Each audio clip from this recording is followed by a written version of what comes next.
안녕하세요. 반갑습니다. 안녕하세요. 네.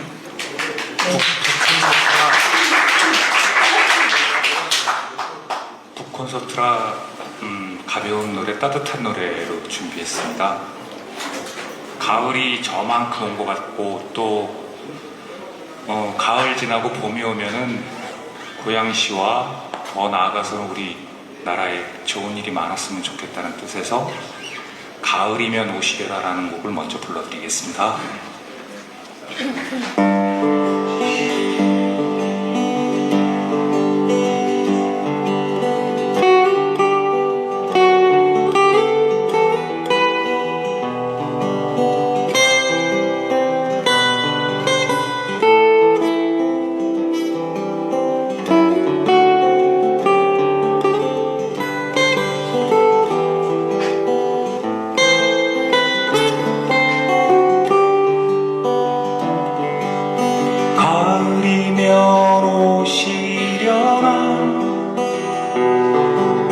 낙엽이 부르는 날에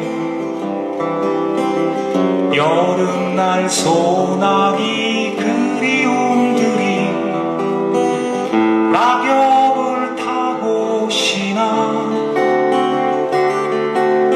겨울이면 오시겠지 흰 눈이 내리는 날에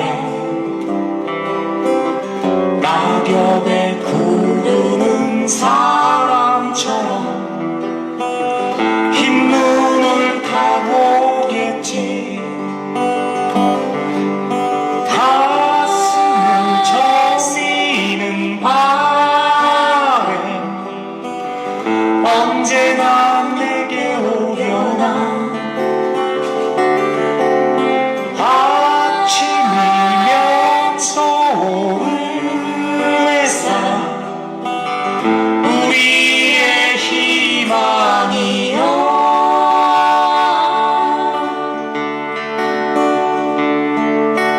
봄이 오면 오시겠지 개나리 진달래 피면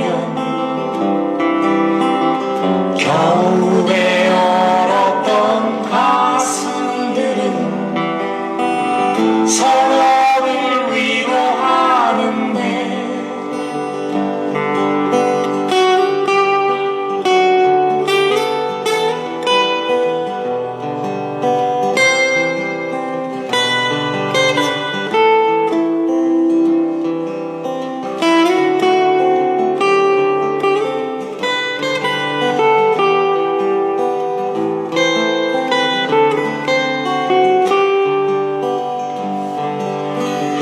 가슴을 저미는 바람 언제나 내게 오려나 아침이면 서오르는 햇살 우리의 희망이여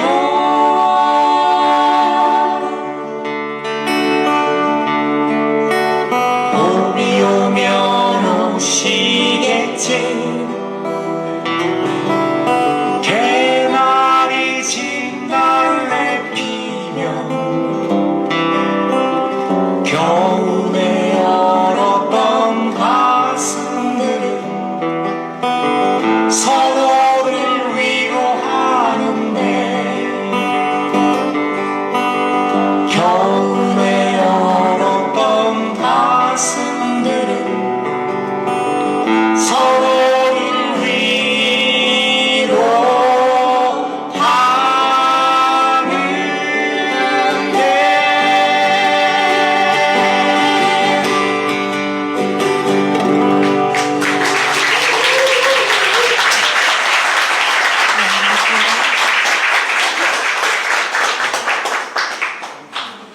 봄이 오면은 정말 좋은 세상이 왔으면 좋겠습니다. 다음에는 오늘 이 그 평화의 힘 북 콘서트에 여러분들이 좋아하실 가수 한 분을 소개할게요. 짝퉁 박인희 씨를 초대하겠습니다. 안녕하세요, 짝퉁입니다. 비록 짝퉁이지만 오늘 북 콘서트를 축하해주기 위해서 박인희 씨의 대표적인 명곡 끝이 없는 길이라는 곡, 우리 오늘 평화의 힘 북 콘서트 마지막 곡으로 불러드리겠습니다.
좋아요. 앵콜 고맙습니다. 여러분 진짜 문화를 아시고 인격적이시고 비록 짝퉁이었지만 멋있습니다.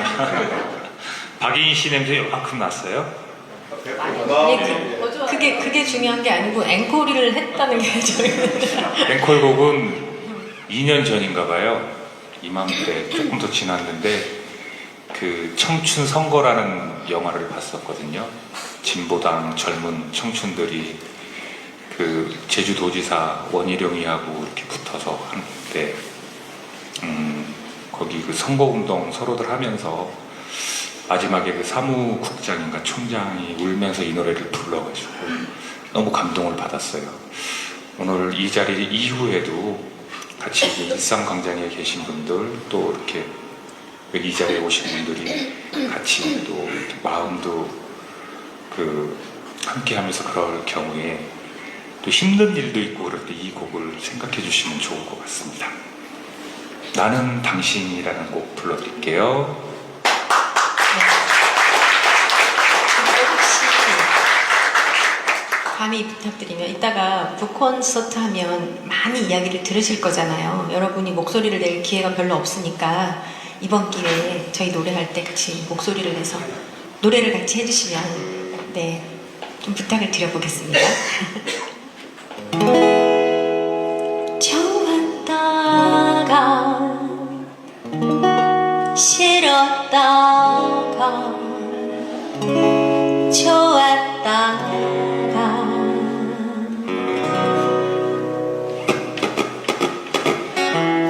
우리가 만난 지 한참 됐지. 자랑 삼아 말한 건 아냐. 그동안 보냈던 시간 중에 박수 치셔도 돼요. 실망한 날들도 많아. 아마도 우리 서로 핫해지기를 바라고 있었던 것 같아. 너를 사랑해. 다르면 다른 대로 그대로인 게 좋단 걸 알만 할 때도 이제 듣는데. 좋았다가 좋았다가 싫었다가 싫었다가 좋았다가 서운했다가 서운했다가 좋았다가 미웠다가 좋았다가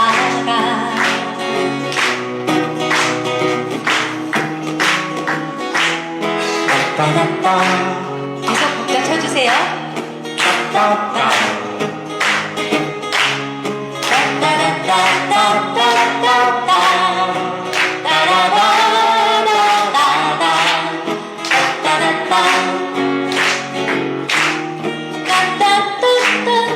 따따따따따따따 따라따라. 아마도 우리 서로 같아지기를 바라고 있었던 것 같아. 너를 사랑해. 다르면 다른 대로 그대로인 게 좋단 걸 알만 할 때도 이제 듣는데.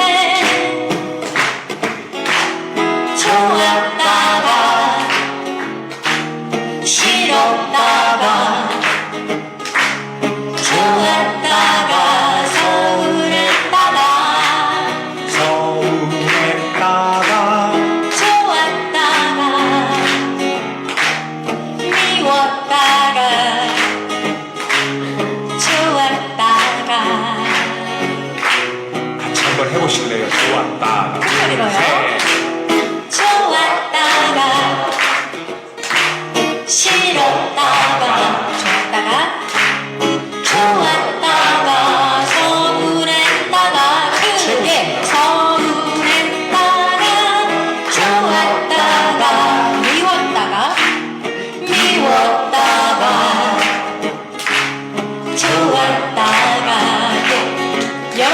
목소리로만 한번 해볼게요. 좋았다가 좋아 싫었다 좋았다가 서운했다가 여기 중요해요. 서운했다가 좋았다가 미웠다가 미웠다가 좋았다가. 그렇지만 우린 앞으로 더 좋았다가.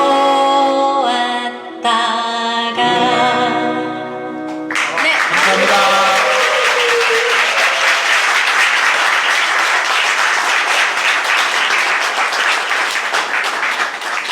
네, 고맙습니다. 음식만 유기농이 있는 게 아니었네요. 무공의 유기농 음악으로 잠시나마 제 지친 몸과 마음에게 평화를 선물하는 귀한 시간이 된 듯 합니다. 우리 아름다운 화음으로 평화를 노래해 주신 헬로 유기농 두 분께 다시 한번 큰 박수 부탁드립니다.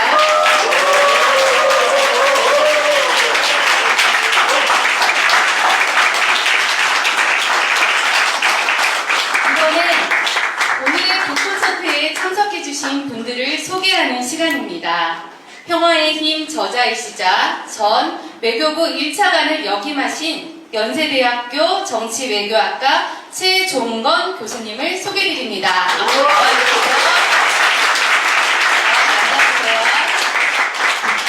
다음은 전 국가안보실 통일정책 비서관과 민주평화통일 사무처장을 역임하신 김창수 선생님을 소개드립니다. 네,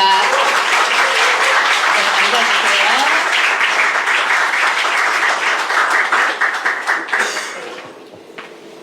다음은 오늘의 메인 북콘서트 진행을 맡아주실 전 대통령 비서실 민정비서관과 사회참여 비서관 등을 역임하신 이기현 일산광장 상임대표님을 소개드립니다.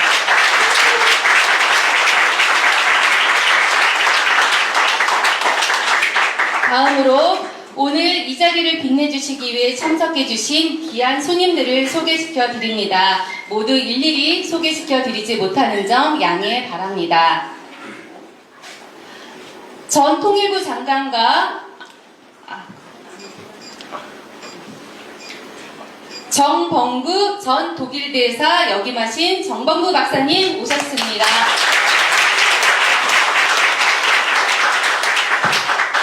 우금숙 경희대학교 고양파주 동문회장님 오셨습니다.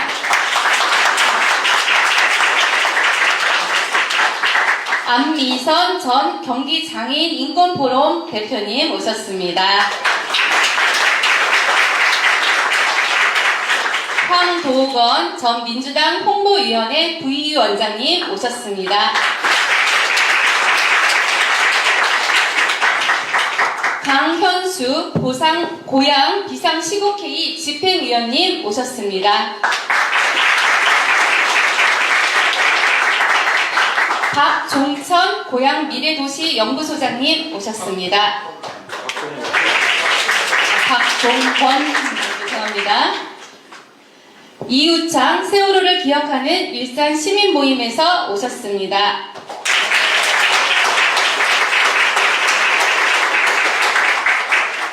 이제 오늘의 본 행사인 북콘서트 진행을 맡은 이기현 일산광장 대표님께 마이크를 넘겨드리겠습니다. 네. 네, 감사합니다. 그 유기농, 헬로 유기농 콘서트 괜찮으셨죠? 네. 저는 아주 마음이 좀 짠했습니다. 특히 제가 박인희 선생님의 끝이 없는 길 좋아했는데 갑자기 오늘 주제하고 그 노래의 가사가 오버랩되면서 가슴이 철렁 내려앉기도 하고 좀 마음이 그랬습니다. 그래서 너무 좋은 곡을 선곡해 주셨고 그 뒤에 세 번째 노래도 제가 그 가사가 너무 지금 저희의 남북 상황 그 가야 할 길을 보여주는 가사인 것 같아서 굉장히 마음이 좀 짠했다는 말씀드립니다. 오늘 이 자리에 그 사실은 문재인 정부 시절에 청와대에서 같이 일했던 3명의 비서관들인데요. 그 아시겠지만 남북 관계가 저희가 17년 위기의 상황에서 평창올림픽을 통해서 새로운 기회를 만들었고 18년에 판문점선언 또 평양선언을 저희가 만들어내면서 특히 북미 정상회담을 만들어내면서 한반도의 평화의 기운을 다시 한번 만드는 좋은 기회를 만들었었는데 그것이 결국은 저희들 뜻 만큼 가지 못하고 일단 좌절된 모양입니다. 아직도 이 정부 출범하기 굉장히 어려움을 겪고 있는데 이 과정을 통해서 저희가 이제 무엇을 해야 될지, 무엇을 또 준비해야 될지에 대해서 굉장히 고민을 많이 하게 됐는데 그 과정에 지금 외교부 1차관을 역임하신 최정근 박사님께서 평화의 힘이라는 책을 냈습니다. 그래서 이 책 관련돼서 저희들이 이런 북콘서트를 열어서 이 책의 의미를 한번 되짚어보는 그런 자리를 만들었습니다. 먼저 최종국 교수님께 제가 먼저 질문을 하나 드리겠습니다. 평화의 힘이라는 책을 왜 쓰셨습니까? 예. 안녕하세요. 최정권입니다. 인사는 좀 먼저 드려야 될 것 같네요. 저도 고향 시민이에요. 네. 덕양구 행신동에 살고 있습니다. 무원마을이라고요.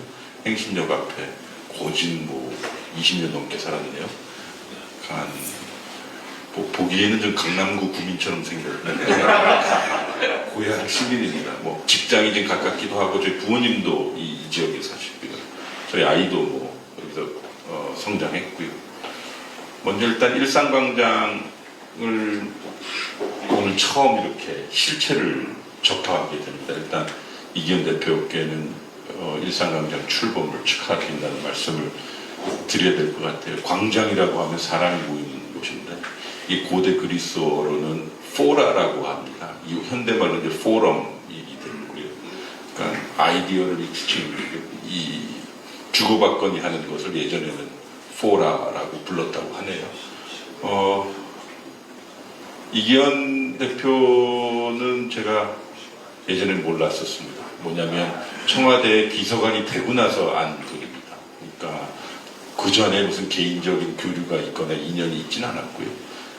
청와대라는 곳이 여러 각자의 삶의 경로가 다른 사람들이 정권을 만들고 대통령을 보좌하기에 모이다 보니 여러 사람이 만나는데요. 이기현 대표는 안보실에서 같이 근무하기도 했었지만 사람을 많이 모으는 성격의 소유자예요. 그래서 저희들 나름대로 높은 사람들끼리 티타임 가지면 저희 낮은 사람들도 따로 티타임 가졌던 생각이 나네요. 연풍문에서.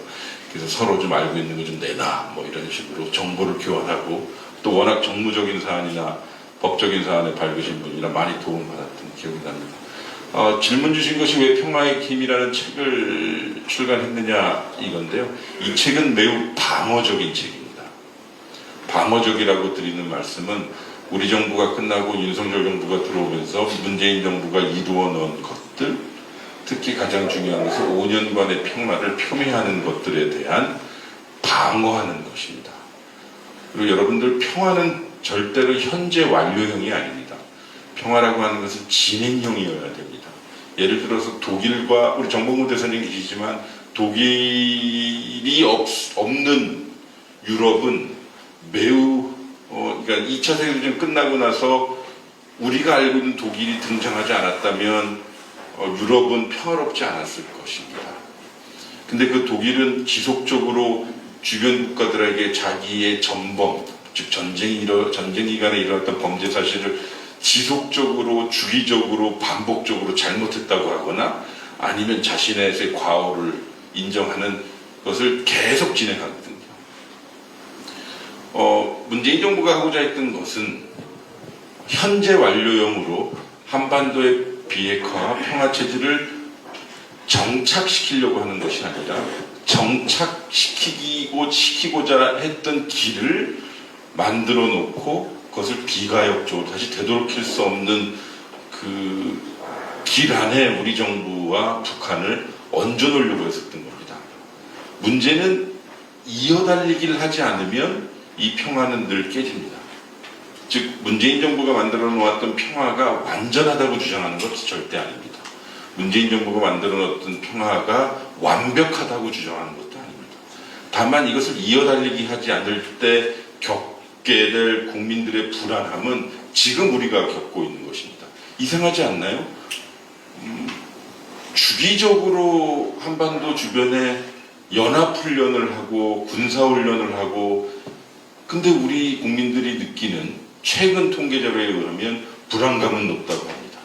또 이상하지 않나요? 한국과 미국과 일본이 이렇게 협력을 강화한다고 하면서 후쿠시마 방류에 대해서는 이런저런 말들을 세게 못하고 우리의 건강권이 불안해지는 모양새로 벌어지죠. 즉, 이 책을 통해서 말씀드리고자 했던 것은 통상 매우 우리 일상으로부터 절연된 것 같은 외교안보의 사안들이 역설적으로 우리의 일상에 매우 밀접하다는 것입니다. 특히 고양시와 같이 이 서울 북부, 특히 접경 지역에 있는 이 우리들에게는 매우 밀접합니다. 남북 관계가 잘 돌아갔고 개성공단이 한참 돌아갔었을 때, 즉 탄현시와 파주시가 개발되기 전에는 여기서 개성공단 지역으로 700여 명이 출퇴근을 했습니다. 그래서 오피스텔이 많이 지어졌던 거거든요. 제가 드리고 싶은 말씀은 뭐냐면, 이 책을 왜 만들어놨냐, 같이 일했던 분들이 수사 대상이 오르고 그리고 사법적 고초를 겪는데, 문재인 정부에서 유일하게 학자로서 이런저런 일들을 했던 제가 가만히 있을 수 없었던 것이 첫 번째고요. 두 번째는 기록을 남기기 위해서입니다. 요새 정말 기록이 많습니다. 유튜브 형태, 동영상 형태, 팟빵이라고 하는데도 음성의 형태, 그리고 페이스북이 됐든 SNS의 짧은 활자들은 많은데요. 지금 기록을 가지고 책을 쓸 필요가 있어야 되고요. 또 우리가 얼마나 치열하게 중국, 미국, 일본, 북한과 우리의 평화를 만들기 위해, 즉 온전한 일상이 보장되는 평화를 만들기 위해 노력했는지에 대한 그 과정을 좀 기록으로 남기고 싶었고요. 5년 만에 학교로 돌아오니 교과서가 없더만요. 즉 문재인 정부를 다뤘던지 그 평화 프로세스에 대한 교과서가 없어서 좀 빨리 써야겠다고 생각을 했고, 마지막으로는 이 책을 통해서 좀 많은 분들이 읽었으면 좋겠다는 생각을 했습니다. 왜냐하면 대한민국에서는 웬만한 분들이 다 북한 전문가고 안보 전문가고 그리고 남북관계 전문가이신데, 그 이면에 어떠한 모습들이 드러났는지, 즉 얼마나 애를 썼는지에 대한 것들을 좀 보여드리고 싶었습니다. 이상입니다. 네. 저한테 이 책을 보고 소감이 어땠느냐 예, 이런 예, 안 물어봐요. 제가 잠깐 그 김창훈 선배님 고향 시민이십니다. 예. 삼성 사시고요. 예. 먼저 고향 시민으로서 드릴 말씀 많이 있습니다만 차차 기회 되면 말씀드리겠습니다. 이 책을 읽고, 그러니까 이 책을 왜 썼냐고 질문했잖아요. 그럼 이 책을 어떻게 봤냐? 또 제 옆에 앉아 있으니까 그거 한 말씀 좀 드려야 될 것 같아서요. 잘 봤겠죠. 끼어들었습니다. 할 말을 잃었습니다. 왜냐면은요, 제가 어디 가서 사람들이 뭘 물어보잖아요. 문재인 정부 시절에 있었던 남북관계, 그럼 제가 할 말을 잃습니다. 최종훈 교수가 쓴 평화인물 봐라 이러면 되잖아요. 그리고 또 저한테도 사람들이 기록을 남기라, 책을 쓰라 막 이러거든요. 그러면 제가 그렇게 말합니다. 최종훈 교수가 쓴 책이 있는데 굳이 쓸 필요가 없다. 그러니까 최종훈 교수가 쓴 책은 쟤를 할 말을 이렇게 만들고 뭘 더 이상 추가해서 쓰지 못하게 만든 그 책이라는 걸로 소감을 대신하였습니다. 예, 저도 읽었는데 저는 소감이 너무 마음이 아팠어요. 네, 너무 가슴이 아프고, 그리고 이제 큰 죄를 졌다라는 생각만 많이 들고요. 그래서 요거 어떻게든지 극복해봐야 되겠다. 그래서 제가 마지막 질문은 최종국 교수님께 이거 어떻게 극복할지에 대해서 첫 번째, 물어보는데, 마음이 좀 싸하죠. 사실 저는 2017년 4월 27일 판문점 정상회담 현장에도 있었고요. 그리고 9월 19일 평양 정상회담에도 있었고요. 천지에도 갔었고요. 백두산 천지. 그리고 문재인 대통령님을 모셨던 안 모셨던 워싱턴을 정말 많이 다녔고, 북경도 많이 갔다 왔고요. 심지어 모스크바도 비밀리에 많이 다녀왔는데요. 여러분들 좀 세상에 돌아가는 것들이 요새 많이 언짢잖아요. 뭐 좋은 말로 하면 언짢은 건데요. 근데 제가 지금 드리고 싶은 말씀은 일단 견뎌야 돼요. 안 그렇습니까? 뭐 시민으로서 견뎌야 하죠. 근데 저는 가끔 이렇게 생각해요. 앞으로 3년 반 후에 2026년 7년도에 만나게 될 미국은 어떤 모습이 되어 있을까? 또 이 많건 다시 우리가 돌아 컴백한다는 의미를 전제 둘 건데요. 2027년도 8년도에 만나게 될 김정은 위원장은 어떤 사고방식으로 우리를 다시 대할 것인가? 대해야 한다면 가장 중요한 것은 우리는 어떤 모습이 되어 있을까요? 지금 세상이 돌아가는 거 언짢지만 일단은 우리가 과거에 무엇을 했는지에 대한 점검이 필요하고요. 저는 문재인 정부의 외교안보, 특히 한반도 평화 프로세스에 관한 것들이 저희가 다 잘했다라고 주장하는 것은 아닙니다. 얼마나 실책이 많았겠습니까? 5년 동안 2년은 임기 후반 2년은 코로나 국면이었고요. 임기 첫 해는 북한이 20발에서 30발의 미사일을 지속적으로 쐈고 한 번에 핵 실험도 했었고요. 그리고 가장 중요한 것은 청와대에는 문재인 대통령이라는 분이 앉아 있었지만 워싱턴 DC 백악관에는 그 험한 트럼프 대통령이 앉아 있었고요. 도쿄 총리수상 관저에는 아베 총리가 앉아 있었고요. 그리고 지금 푸틴이 앉아 있었고요. 전쟁을 감행할 수 있는 푸틴이 있었고요. 시진핑 주석은 3연임을 최초로 시행할 만큼 권력욕이 강한 사람이 앉아 있었고요. 그리고 집권 5년 6년 만에 처음으로 밖에 데뷔하고자 했던 김정은 위원장을 데리고 나올 정도로 우리는 2017년도의 상황이 안 좋았어요. 게다가 보세요. 이명박 대통령 시절을 지나고 2012년도에 박근혜 대통령 시절을 지나다가 탄핵을 당하지 않았습니까? 그리고 보궐선거를 해서 5월 10일부터 임기가 시작됐는데 그때 우리가 소위 물려받았던 외교안보 환경은 지금이 오히려 더 편해 보일 정도입니다. 왜냐하면 사드 배치로 인해서 한중관계 아무것도 없었죠. 그 다음에 2015년 위안부 합의로 인해서 한일관계 완전히 냉각이 되었죠. 그나마 좀 우호적이었던 관계는 러시아였고요. 남북관계는 아무것도 없었던 상황이었는 겁니다. 17년 당시에는 전쟁의 위기가 정말 우리가 얼마만큼 컨트롤하거나 통제할 수 있느냐의 문제였는데 그러니까 지금은 견뎌야 됩니다. 그리고 공부해야 됩니다. 다만 그것은 저희 같은 전문가들의 역할이기도 하지만 앞으로 많은 담론을 생산해야 되고 중요한 것은 이 국민들이 얼마나 외교안보에 관심 있는지를 표출해야 됩니다. 외교안보는요 당장 오늘 뭐가 잘못됐다 하더라도 우리한테 영향이 없는 것처럼 보입니다. 그러나 이게 장기가 잘못되면 매우 아픈 것이 오래 지속되고 우리가 골병 들듯이 저는 좀 그런 것들이 두렵습니다. 지금 진행되고 있는 것들이 이제 3년 반 후에 우리가 만약에 정권을 다시 잡는다면 그러면 얼마나 골병들 대한민국을 다시 한번 만나게 될지 그것은 정말 두렵습니다. 뭐 자세한 얘기는 뭐 나중에 좀.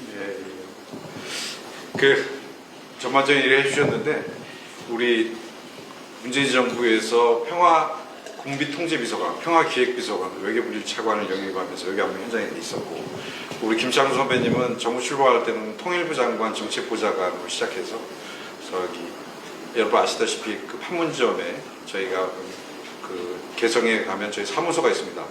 그 사무소 이름 남북대화 사무 남북 연락사무소. 연락사무소입니다. 연락사무소의 초대 소장님을 영입하셨어요. 그리고 이제 나중에 그것이 이제 폭파되는 것도 보셨고 그대로 이제 저희 통일정책비서관으로 문재인 정부에서 마무리를 하게 되셨는데 그 다음에 민주방송 사무처장 하셨는데 우리 그 김창수 선배님도 같이 아마 얘기를 좀 해주셔야 될 것 같은데 저희 정부가 제일 그 17년의 어려움을 18년에 극복하고 가는 과정에서 18년에 있었던 하노이 선언이 하노이 회담이 노딜로 끝나면서 그대로 저희가 굉장히 어려운 다시 과정을 겪었습니다. 하노이 회담이 결국 북미 회담이었고 중재는 저희가 했지만 저희가 중재자이면서 당사자인데도 불구하고 저희들의 생각과 다르게 큰 회담이 결국 성과 없이 끝나면서 북미 관계가 어려워졌던 과정이 있었는데 그 과정에 대해서 많은 국민들이 조금 아쉬워하면서도 궁금해합니다. 저희들이 모르는 무엇이 있는 것이 아닌가. 이 문제에 대해서 두 분 조금 대화를 나눠주시기 바랍니다. 형님 하세요. 일단은 우리 김창수 처장께서는 여러분 아시죠? 남북 공동연락 사무소가 폭파되었는데 그 당시에 살림을 다 하셨습니다. 들어가셔서 세팅하시고 북한과 가장 교섭을 하시고, 예를 들어 우리 김창수 비서관은 아마 우리나라에서 북한을 가장 많이 간 사람들 중에 하나로 기록될 겁니다. 그러니까 북한으로 출근을 하신 분이니까요. 그러니까 가실 때 그 당시에는 서울 시민이었어요. 그래서 자유로를 많이 지나셨을 텐데.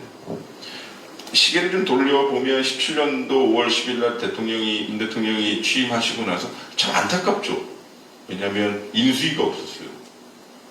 헌법에 의해서 보장된 2달의 인수위가 없이 당선과 동시에 취임식 약식으로 하시고 바로 청와대 들어가셨는데, 그때는요 청와대 안보실을 중심으로 말씀드리면 다 박근혜 정부에서 임명한 수석도 있었고 안보실장도 있었어요. 이를테면 김관진 씨가 당시 안보실장이었어요. 한민구 씨가 국방장관이었고요. 홍영표 교수가 통일부 장관이었고 윤병세 씨가 외교부 장관이었어요. 그러니까 대통령만 우리 문재인 정부였어요. 계속 미사일을 쏴요. 취임한 지 일주일 만에 미사일을 쏴요. 그리고 11월 29일까지 26발을 쏩니다. 아시다시피 저 행신동에 살고 있는데 북한이 미사일을 쏘면 위기관리센터, 일단 벙커에서 전화가 옵니다. 그 전화벨 소리는 상당히 기분 나빠요. 특히 방금 퇴근했는데 전화벨을 울리거든요. 그러면서 비서관님 들어오셔야 되겠습니다 하면 행신동에서 21분 만에 한번 청와대를 들어본 적이 있습니다. 택시기사 아저씨 불러서 기사님 저 신문에 날 건데 이번에 미사일 쐈는데 청와대 일하는 사람들 빨리 가주세요 하면 기사 아저씨가 뭐 버스 전용 차선이고 신호도 없이 그냥 북한을 같이 욕하면서 들어갑니다. 그만큼 긴박했습니다. 근데 대통령께서 항상 주장하는 건 두 가지 메시지였어요. 북한의 도발을 규탄은 합니다. 그건 당연히 우리 국민들에 대한 메시지이기도 합니다. 이 상황을 우리가 잘 관리하고 있다는 메시지와 함께 대화로 나와라라고 하는 메시지입니다.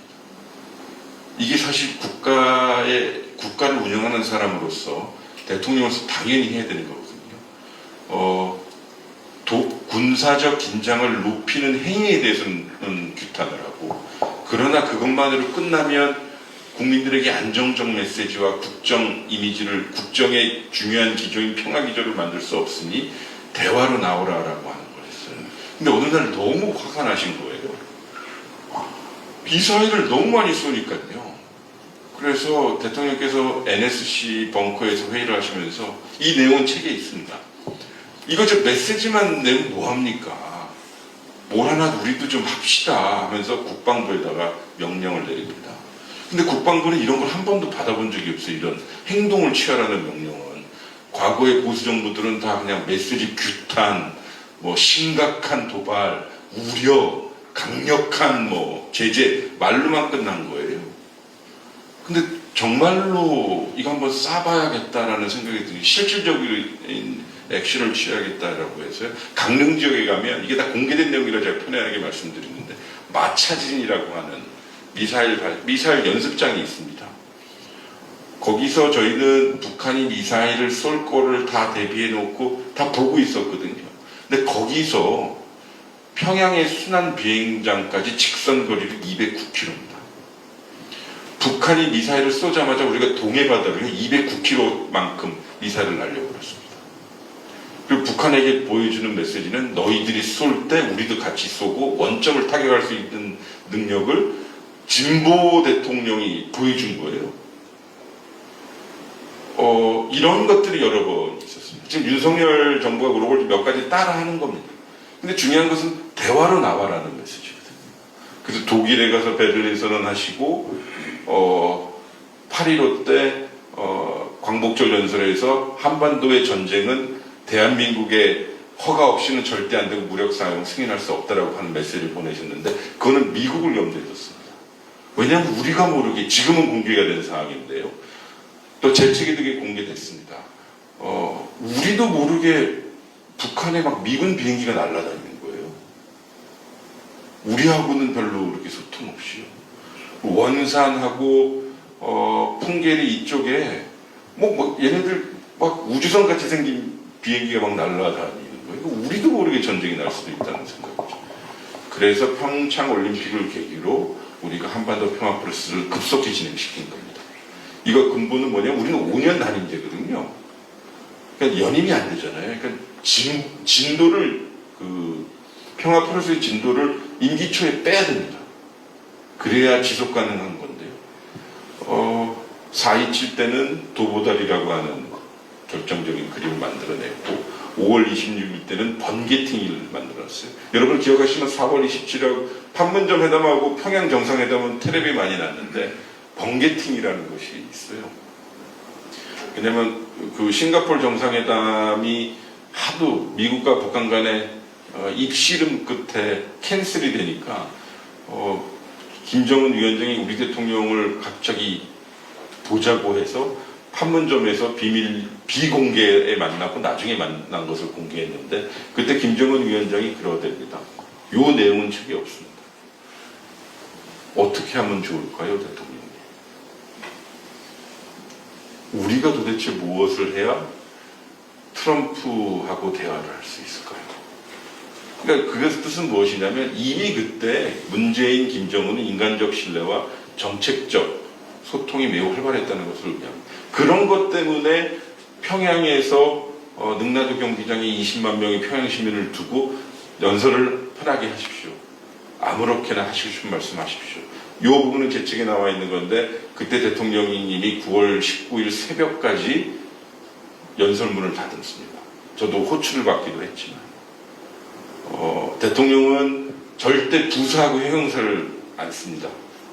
되게 맛있네, 정말로 맛있네라 할 때 맛있네요 이렇게 말씀하시는 분인데 그 평양 연설의 첫 번째 문장이 평양 시민 여러분 참으로 반갑습니다 라는 표현을 합니다.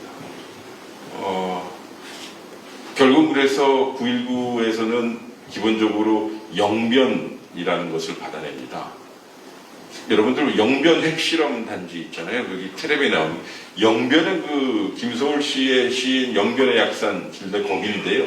여기가 분지처럼 되어 있는데 긴 얘기를 짧게 말씀드리자면 영변의 넓이가 여의도의 2배입니다.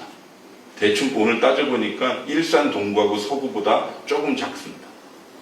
거기에 298동의 건물이 있습니다.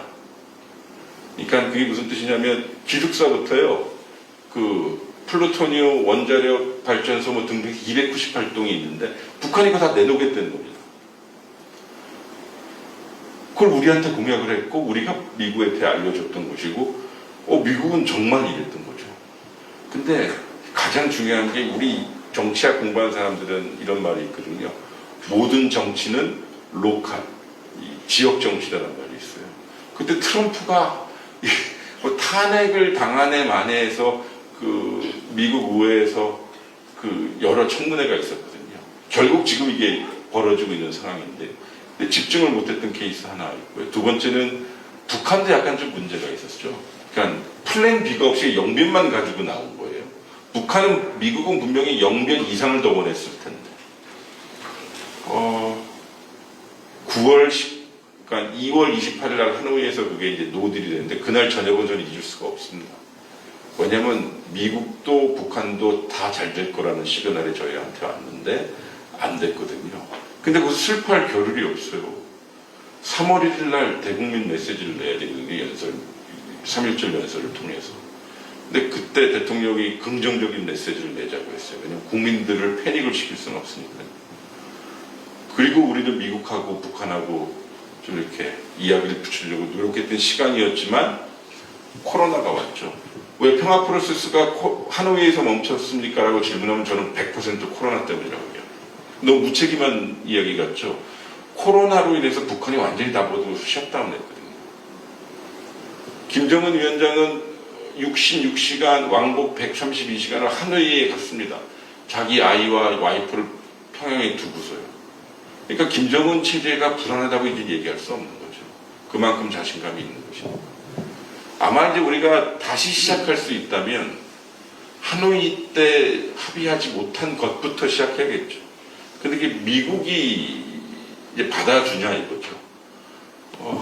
어떨 때는 속이 터지죠. 우리 김창수 처장님하고 현직에 있을 때 많이 얘기했는데 차라리 우리가 협상하는 게 낫겠다라는 생각이 들 때가 있거든요.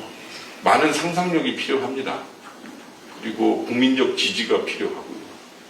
왜냐하면 미국도 국민적 지지가 불안하니 하노이에 빅딜을 못하는 거거든요. 그런 말씀드립니다.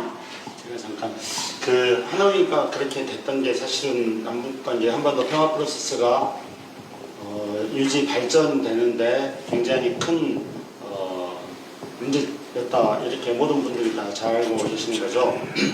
근데 저는 그때 하노이 때 그 개성에 있었습니다. 남북 연락사무소 공동 연락사무소에 근무를 하고 있었습니다. 근데 그때 우리 이제 연락사무소 직원이 아침에 이제 저희들도 출근을 하거든요. 개성에 있지만은 숙소 따로 있고 식당 따로 있고 또 일하는 거 따로 있고 일하는 곳에는 이제 위층에는 북한 사람들이 있고 아래층에 이제 우리 남한 사람들이 있고 그럽니다.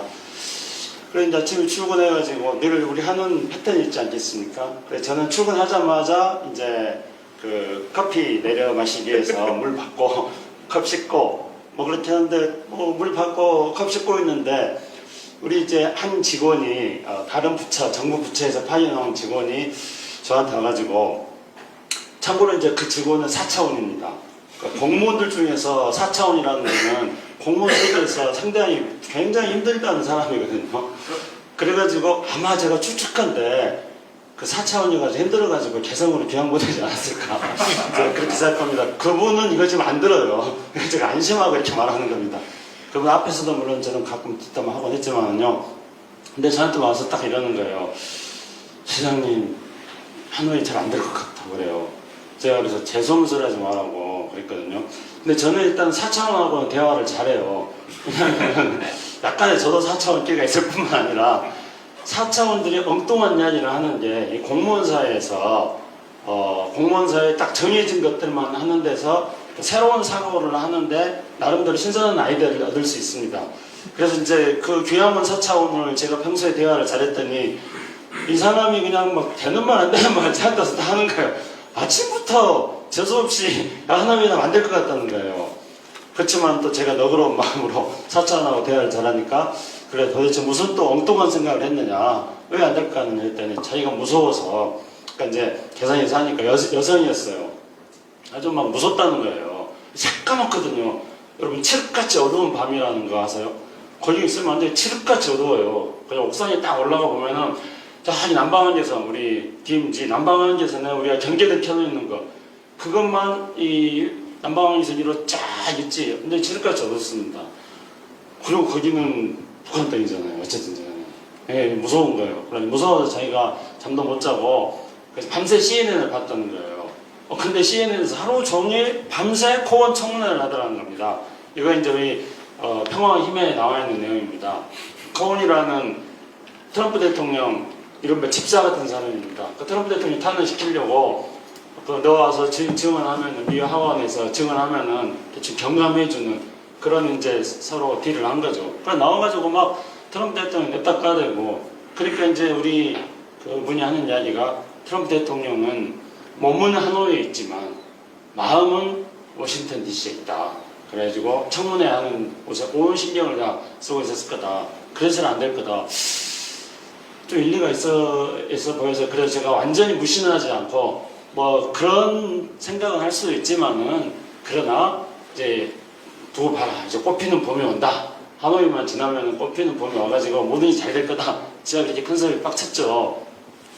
근데 뭐 결과적으로 이제 하노이 때문에 뭐 하노이가 결렬되고 뭐 그 이후에 많은 게 이제 안 풀리게 됐습니다. 그래서 결론적으로 말씀드린다면은 오늘 평화의 힘 콘서트를 하기 때문에 평화의 힘이 좀 약했다. 그렇게 생각합니다.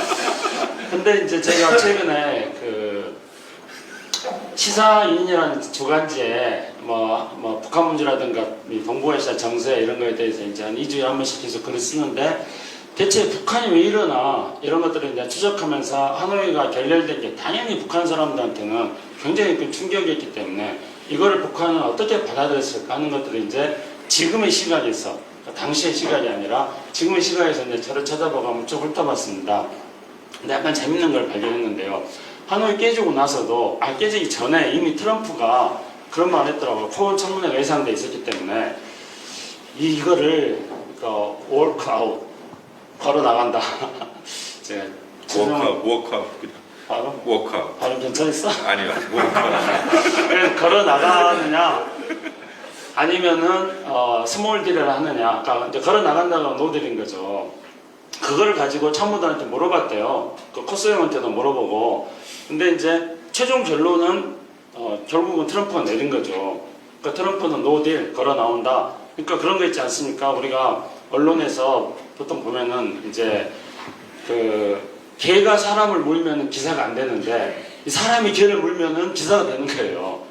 그러니까 무슨 딜을 합의하잖아요. 북미 간에 스몰 딜이든 빅 딜이든 합의를 하면은 이거는 코어 청문회를 덮을 수가 없는 거예요. 그러니까 트럼프는 아주 노련한 입장가기 때문에 이슈를 가지고 이슈를 덮어야 되는 거예요.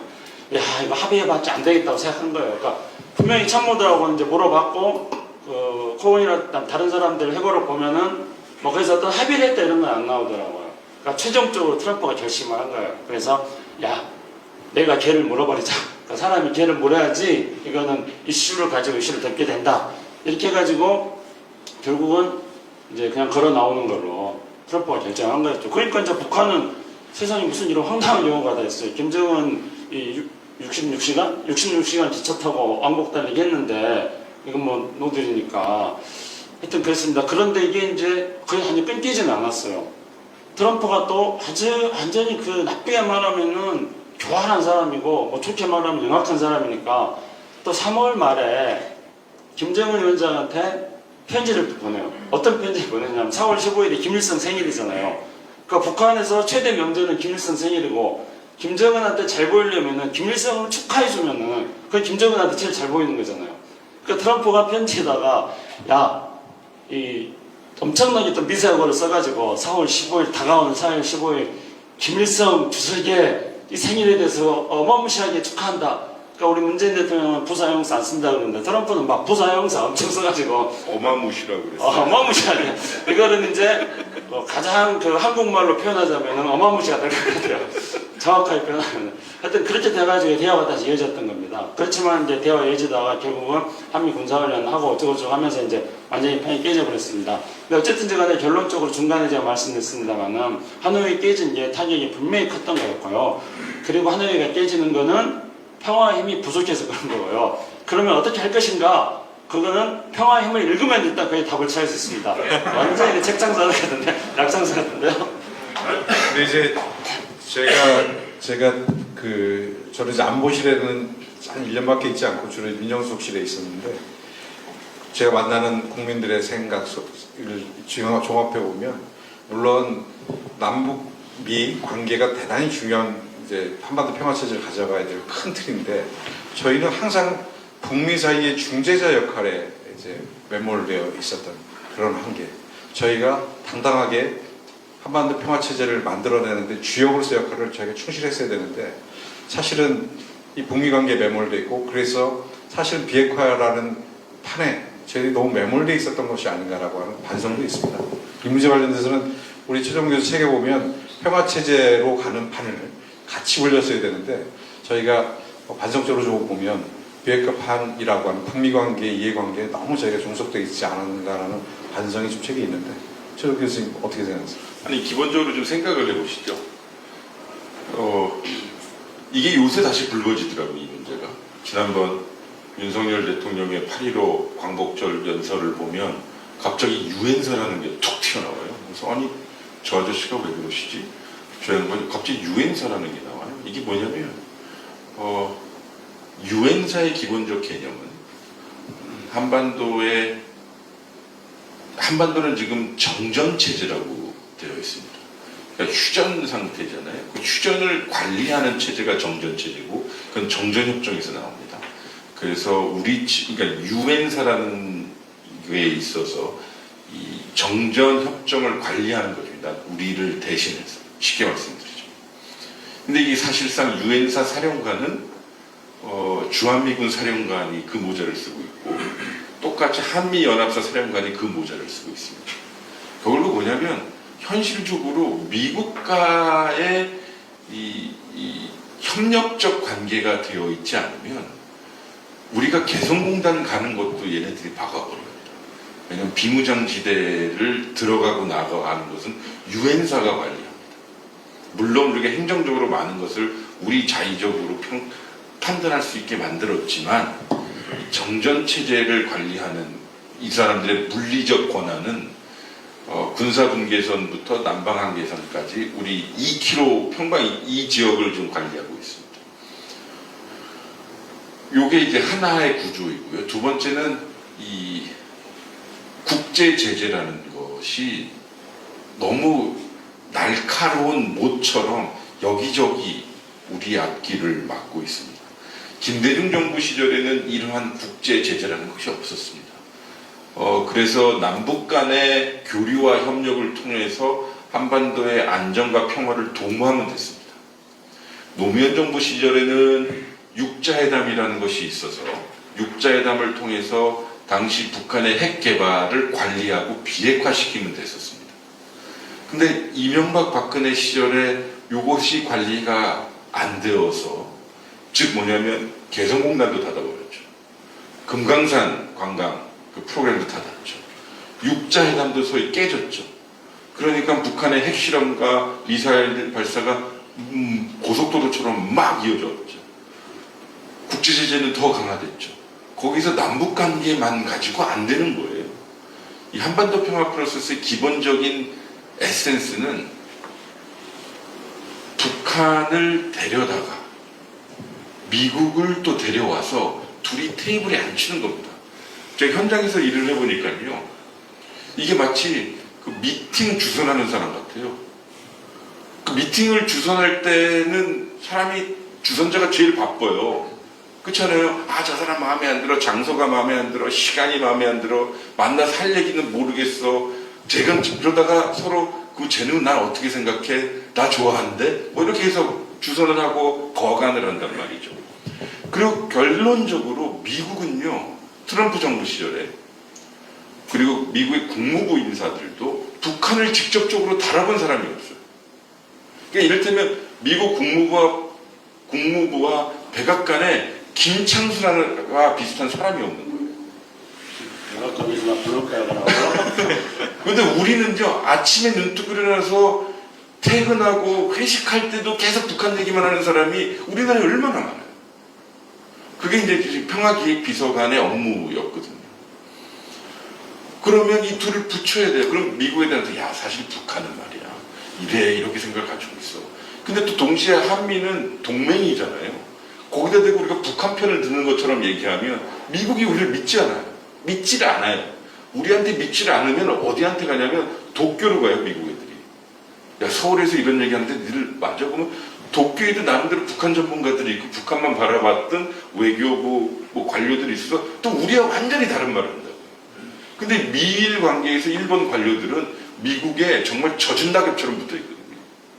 정말 그러니까 우리는 미국하고도 얘기해야 되고요. 또 미국이 하는 이야기를 액면 그대로 북한에 전달할 때 또 너무 미국 편을 듣는 것처럼 얘기하면 북한이 우리를 안 믿잖아요. 결론적으로 북한이 우리를 믿을 필요도 없는 거고. 그렇지 않습니까? 그래서 한반도 평화 프로세스의 시작은 남북관계와 북미관계를 앞서거니 뒤서거니 하자. 남북관계가 치고 나간 건 사실입니다. 그래서 결론이 이제 앞으로 5년, 3년 후에 만약에 민주정부가 들어선다 하더라도, 즉, 한반도 평화 프로세스를 믿는 사람들이 다시 들어오면 상황은 되게 어려워질 겁니다. 네. 그 비핵화만 너무 강조하지 않느냐. 이런 그 이상광장 대표께서 말씀하셨는데요. 제가 개인사를 잠깐 좀 말씀드려보겠습니다. 1988년에 88 올림픽이 있었잖아요. 그 88 올림픽이 열리는 해에 저는 한반도 평화에 대해서 관심을 가지기 시작했습니다. 그래가지고 1988년 8월 달에 88 올림픽이 열릴 때 한반도의 이 분단의 실체를 전 세계인들한테 보여주자. 그렇게 해가지고 문익환 목사님이랑 함께 당시 무더운 8월달에 한반도 평화를 위한 세계대회라는 행사를 개최했습니다. 그 세계대회 폐막에서 한반도 평화선언문을 낭독했습니다. 그 평화선언문을 만들기 위해서 얼마나 머리 막 쥐나고 또 피 터지게 싸우고 그랬겠습니까?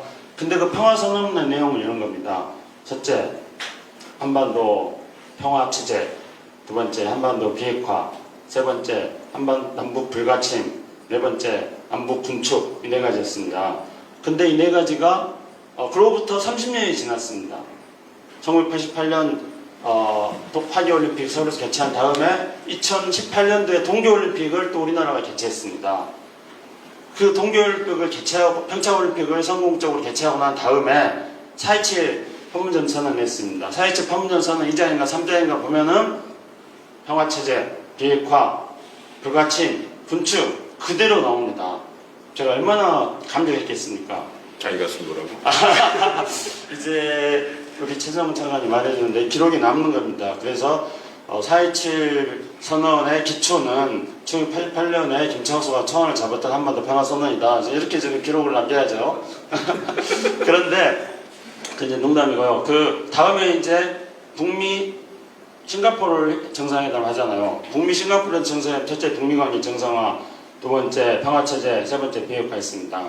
그래서 저는 이렇게 우리 이 역사 속에서 우리가 이야기했던 평화체제, 비핵화, 군비 축소, 불가침 이런 것들이 우리가 추구해 나가야 될 한반도 평화를 구조적으로 튼튼히 하고 항구적으로 구축하는데 필요한 과제라고 생각합니다. 근데 그러한 과제들 중에서 우리가 이제 가장 우선시 되는 것을 비핵화를 꼽고 그리고 그 비핵화를 위해서 북미 사이에서 뭐 중재도 협상도 하고 많은 걸 했습니다. 근데 어쨌든지 간에 결과적으로 이유가 어쨌든지 간에 평화의 힘이 부족해서 결실을 맺지 못했습니다. 근데 제가 이 시점에서 하고 싶은 이야기는 그런 여러 가지 과제들을 동시에 추구할 수도 있고 그 중에 또 핵심적인 것을 하나를 뽑아서 할 수도 있다 그렇게 생각합니다. 그런데 이걸 어떻게 하더라도 뒷받침을 해야 될 것은 저는 평화의 힘은 시민 참여에서 나온다 그렇게 생각합니다.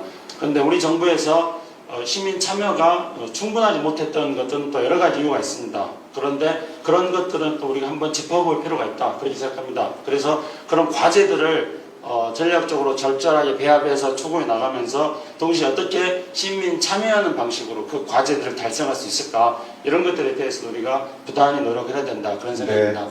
네. 두 분이 워낙 말씀을 잘하시고 또 다변가셔서 제가 껴들 자리가 없습니다. 이제 좀 진도를 좀 빼가지고요. 시간이 많지 않으니까. 자, 그러면 이제 저희가 새롭게 남북관계를 개선하고 다시 북미관계를 개선해서 한반도 평화체계를 만들 수 있는 힘과 기회가 저에게 주어진다면 저희가 점검해야 될 몇 가지가 있을 것 같은데 사람들이 이렇게 생각합니다. 보수 인사들 저희도 공격하는 것 중에 그런 거 있는 거 아니겠습니까? 남북관계는 결국 김정은의 평화쇼에 문재인 대통령이 놀아놨다. 이런 공격도 저 최근에 많이 하고 있고요. 비핵화의 의지가 없음에도 불구하고 비핵화 의지가 있는 것처럼 강조한 김정은의 우리 착한 문재인 정부가 속았다. 이렇게 주장하시는 분들이 있습니다. 최종국 교수님의 책을 보면 그 김정은 위원장이 갖고 있는 비핵화 의지에 대해서 진실성에 대해서 여러 번 확인하는 그런 글들과 증언들이 지금 기록되어 있는데요. 자, 이 작년 8월에 핵무력에 대한 정책 법령을 채택을 합니다. 김정은 위원장이. 그리고 핵에 대한 제도적 사용을 아예 법령을 못 박아버리는 상황이 생겼죠. 저에게 다시 한번 기회가 주어진다면 김정은 위원장이 갖고 있는 비핵화의 의지 확인하고 또 추동할 수 있겠습니까? 그 당국자한테 여쭤보시는 게 좋습니다. 저는 이미 주방을 떠났죠. 네, 이게 질문의 즉답보다는요. 여러분들 그 어떤 사람의 선의, 우리 뭐 이를테면 김정은의 선의 혹은 뭐 시민사회 운동 하시니까요. 어떤 상대방의 선의라는 것이 실제로 존재합니까? 예를 들어서 물론 이 선의를 이야기할 때는 서로 간에 많은 거래와 많은 시간을 보내고 또 공동의 이익이 있을 때 서로 간에 신뢰가 좀 생기기도 하죠. 우리 정치학에서는 선의라는 용어는 쓰지 않고요. 의도라는 용어를 씁니다. 당시에 김정은의 의도는 핵을 내놓겠다는 거였습니다. 그리고 그것이 판문점 선언에도 한반도의 비핵화를 위해 남북이 협력한다라는 것을 이야기했고요. 9.19 평양 공동선언 5조에 영변 등을 내놓겠다고 써놨고요. 게다가 풍계리 핵실험장과 동창리 미사일 발사장을 협상도 하지 않았는데 자기가 스스로 폭발시켰어요. 제가 드리고 싶은 말씀은 뭐냐면 우리가 그의 의도를 지속적으로 어떻게 만드느냐가 이 문제의 정답입니다. 즉, 핵 포기를 해야겠지라고 생각하게끔 만드는 것입니다. 근데 너무 이상하잖아요. 문재인 그러니까 김대중, 노무현, 사실 김대중 정부 때는 핵 문제는 그렇게 큰 문제가 아니었으니까요. 노무현 정부 때는 육자회담을 통해서 이것을 다자적으로 관리했던 시기니까요. 핵 문제를 진짜 북한과 원투원으로 달아봤던 정부는 문재인 정부였거든요.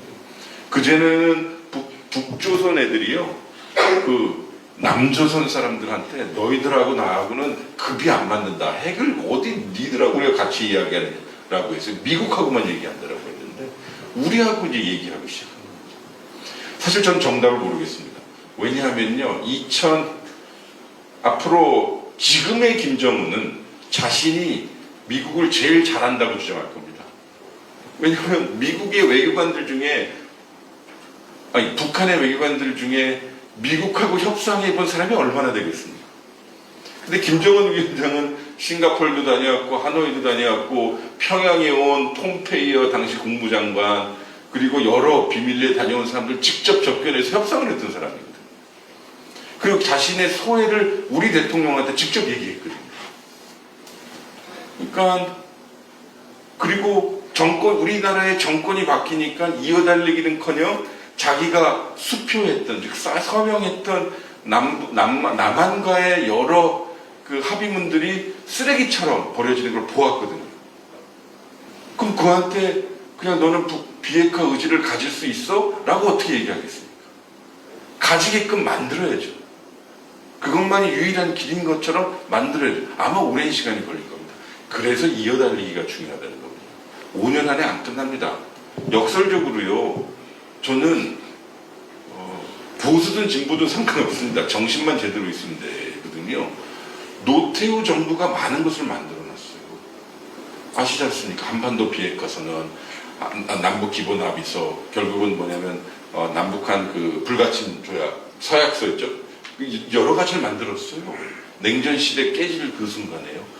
그리고 소련, 중국, 그리고 동유럽의 여러 공산국가가 수교를 했던 것이 노태우 정부입니다. 물론 당시 일산 개발도 노태우 정부 때 했던 겁니다. 그걸 이어달리기를 김영삼 정부가 못했습니다. 그걸 이어달리게 한 게 김대중 정부입니다. 그걸 이어달리게 한 게 노무현 정부고 또 이어달리게 하지 않은 것이 이명박 박근혜 정부입니다. 그걸 10년 만에 만난 것이 문재인 정부입니다. 다음에요, 저희 윤석열 정부 다음에 또 다른 보수 정부가 나올 수도 있어요. 그러면 선생님 너무 찡그리시면서요. 왜냐면 우리 이명박 시대를 5년 살고 박근혜 정부를 만났거든요. 저는 매우 좀 두려워요. 왜냐면 여기 계신 분들은 제가 이렇게 편안하게 이야기할 정도로 우리 정서의 공동체이기도 해요. 인간적으로 건너 네트워크가 되어 있고요. 근데 안 그럴걸요? 밖에 나가면요.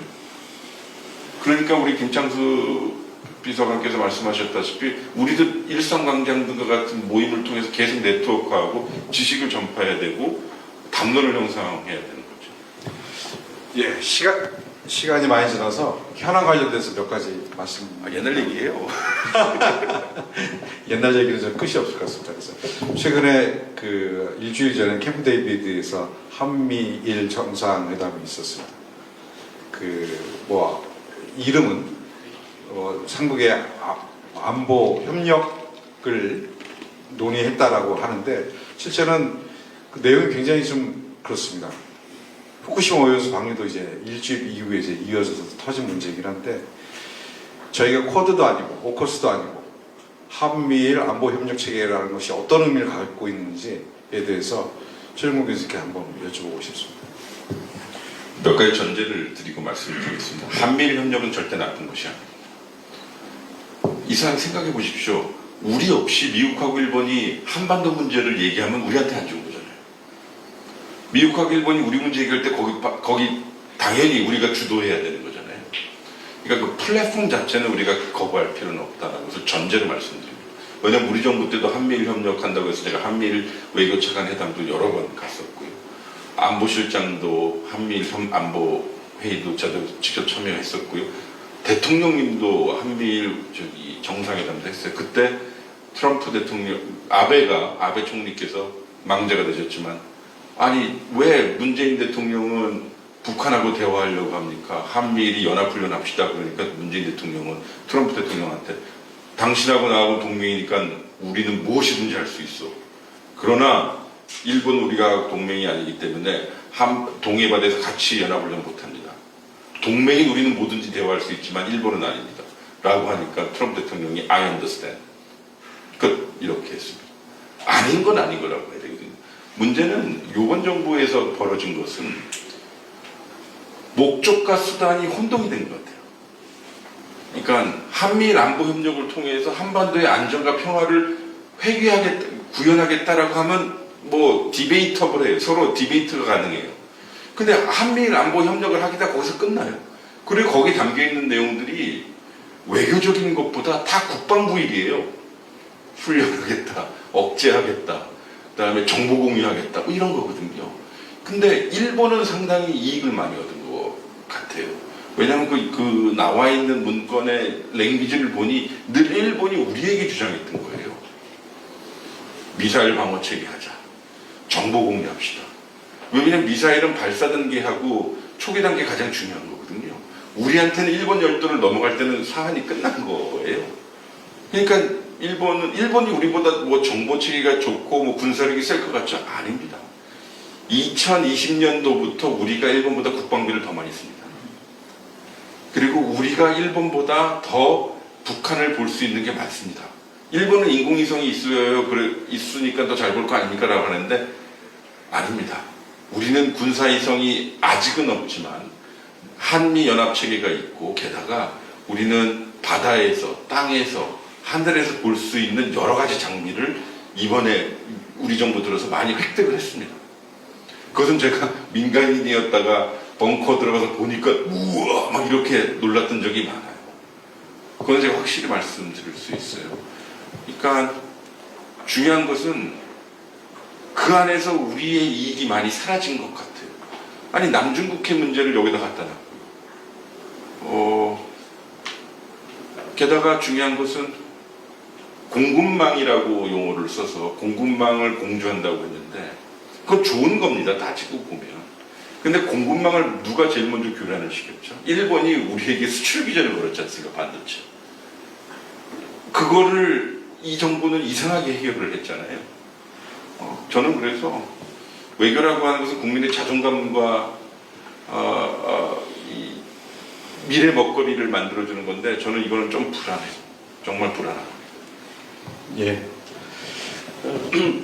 우선 저는 두 가지 좀 말씀드리고 싶습니다. 우선 첫 번째는 우리 윤석열 대통령께서 딱 이렇게 했던 것 같아요. 일본 너 하고 싶은 대로 다 해.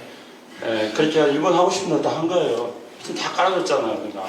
그래가지고 이번에 이제 이런 한미일 관계 만들어지는 거라고 생각합니다. 근데 일본은 저는 한일 관계 김대중 오부치 선언대로 일본은 한일 과거사에 대해서 반성을 하고 한일 관계는 미래지향적으로 협력해서 발전해 나가야 된다. 저는 그거에 대해서 옳다고 생각합니다. 그래서 한일 관계는 일본이 우리 가까운 나라, 이웃 나라인데 일본이랑 같이 함께 공동으로 발전할 수 있도록 노력해야 한다고 생각합니다. 그런데 이제 문제는 일본은 과거사에 대해서 반성하지 않는 것은 일본은 침략 의사에 대해서 반성하지 않는 거고, 그러니까 일본이 뭐 반성했다 그러잖아요. 이번에 한일관 이야기하면서 용산에서 일본이 62번 반성했다 그러는데요. 만약에 그렇게 따지면요, 일본은 120번 마음 안 하고 마음 동했어요. 반성한 거를 곧바로 뒤집거든요. 너 이번에도 그랬잖아요. 반성하고 나서 6번 시대 참배하고 뭐 반성하고 나서 위안부 문제라든가 뭐 항대 징용 문제 이런 걸 다 부정하고 뭐 일본 늘 지금까지 그랬습니다. 그래서 일본이 반성하지 않는 것은 2차 대전의 태평양 전쟁의 이 전범들을 미화하는 것은 재무장의 의사가 있기 때문이고, 재무장하겠다는 것은 다시 말하면 그들의 군사력의 방향과 대상이 그들의 이웃나라, 동북아시아 나라 이런 데로 향하고 있다는 겁니다. 근데 그건 역사적으로 일본의 우파 세력들, 우익 세력들의 숙명적 과제였습니다. 거슬러 올라가면은 일본이 메이지 유신을 성공할 때 그들의 정신적 지주는 요시다 쇼인인데, 요시다 쇼인은 정한론을 이야기합니다. 한반도 쳐들어가고 대만 다 하고 만주국 해가지고 일본 천황 밑에 아시아가 평화가 와야 된다 이렇게 이야기합니다. 그게 태평양 전쟁 때 대동아 공영권을 이루어지고, 지금 인태 전략을 이야기하는데, 인태 전략은 미국 이야기한 게 아니라 2016년도에 아베가 먼저 이야기한 겁니다. 그러니까 일본의 우파 세력들의 어떤 사고와 전략은 이런 데 깔려있기 때문에 우리는 일본과 화해하고 협력하는 것들을 반대하고 부정하는 것이 아니라 일본의 우파 세력의 구구적인 대팽창에 대해서 반대하는 건데, 이번에 우리가 그거에 대해서 멍석을 깔아줬다 그렇게 생각합니다. 네. 두 번째로 이제 두 번째 한 가지 짧게 말할게요. 두 번째로는 학자들은 이렇게 말 못하는 것이 학자가 아니니까 이렇게 말하는데요. 전통적 군사 동맹이 아닌 새로운 형태의 군사 동맹이 만들어졌다. 그래서 저는 이거를 신 동맹이다. 그러니까 동맹도 진화하는 거니까 진화한 군사 동맹이 만들어진 겁니다. 그래서 전통적인 군사 동맹 요소들을 다 갖추고 있고, 그리고 21세기 환경에 맞는 새로운 군사 동맹 요소들을 가미해가지고, 그래서 신군사동맹이 신동맹이 만들어졌다. 저는 그렇게 생각하고요. 이거는 이제 뭐 학문적으로는 검증되지 않는 저만의 어떤 주장입니다. 그리고 이런 어떤 군사 신동맹이 만들어진 것은 우리에게는 어떤 의미가 있냐면은, 한반도라는 좁은 공간에서, 그러니까 전 세계적에서는 미국과 중국이 자기네들 이해관계에 따라 가지고 협력하고 경쟁하고 그렇게 나가겠지만, 한반도라는 무대 안에서는 강대국의 각국장이 되는 겁니다. 한반도가 미중의 대결의 무대가 한반도가 될 수 있는 그런 가능성을 이번에 군사 신동맹을 체계함으로써 만들어놨다. 그렇기 때문에 저는 이번 이 한미일 정상회담의 결과에 대해서 매우 비판적으로 생각합니다. 네, 김창수 차관님, 민주평통 사무처장님인데 저희 이제 차관님이라고 그러거든요. 차관직이어서. 근데 차관 하실 때 그때 문재인 대통령께서 민주평통의 의장이셨고요. 그때 부의장을 하셨던 허남세 선배님께서 오늘 일산 사시는데 와주셨습니다. 제가 진짜요? 제가 앞에서 설교를 못 해드려서 저희 한번 일어나서 인사해 주시죠. 네, 선생님 감사합니다. 네, 이제 저희가 시간이 좀 많이 지나서요. 마지막 질문을 좀 가야 될 것 같습니다. 객석에서도 질문을 좀 받아야 돼서 좀 질문하죠. 예, 그럴까요? 근데 마지막으로 좀 오늘 억울하신 분이 오늘 있죠. 우리 윤석열 정부가 후쿠시마 오염수 방류를 하면서 그 당에서도 그렇고 이 문재인 정부 때 이미 다 허용된 내용이다 라고 하는 내용들을 지금 계속 얘기를 하고 있습니다. 그 당시에 외교부 1차관이 담당이었고 바로 옆에 계신 분이 이제 그때 외교부 차관이라고 역임하셨는데, 오늘 분노의 페이스북에 뭐 글을 좀 쓰셨던데 분노는 아닙니다. 1분만 드리겠습니다. 예, 집권 7년차 문재인 정부 외교부 1차관. 좀 피곤하네요. 뻑하면 우리 정부를 소환해서 다 우리 책임이라고 하니까요. 그 당시에 세 가지를 일본 정부에 요구를 했습니다. 우리하고 협의해라. 방류를 하거든 안 하든. 두 번째, 과학적 데이터를 우리에게, 그 영어로 하면 로 데이터라고 해서 원본을 내놔라. 그럼 우리가 검증 가능하니까요. 그리고 세 번째는 IAEA와 함께 같이 검증하겠답니다. 근데 이게 나중에 시찰이 된 거거든요. 이 세 가지 조건이 충족이 되면 우리가 반대할 이유는 없다. 였어요. 그러나 지금은 반대한다. 태평양 도서국 16개국도 반대했고요. EU도 당시에 반대했고요. 우리랑 똑같이 세 가지 조건을 들었고요. 미국만 괜찮다는 거예요. 그래서 야, 미국 일로 와봐 해가지고, 야, 니들이 무슨 데이터가 있길래 우리랑 다리 판단을 하니? 그 데이터 우리하고 공유하자. 근데 깜깜무소식이었어요. 그러니까 일본이 미국한테 이렇게 한 거죠. 근데 이제 세월이 지나서 또 이런 식으로 당시 외교부 장관인 정의용 장관이 발언을 한 건데, 이렇게 딱 자른 거예요. 제가 지금 방금 말씀드렸다시피 이 세 가지가 조건이 충족되고 우리하고 같이 결단을 하면 반대할 이유가 없지 않겠습니까? 라고 했더니 이게 이제 이렇게 오염이 된 겁니다. 어제 대통령님도 문재인 대통령님도 명확하게 메시지를 내신 거죠. 그렇습니다. 네, 그렇습니다. 제가 옆에 그 프랭카드 보시면 후쿠시마 오염수 방류 동조하는 윤석열 정부 퇴진하라. 아침까지는 규탄한다라는 구호로 프랭카드를 제작하기로 했는데 너무 화가 나서 퇴진하라고 바꿨습니다.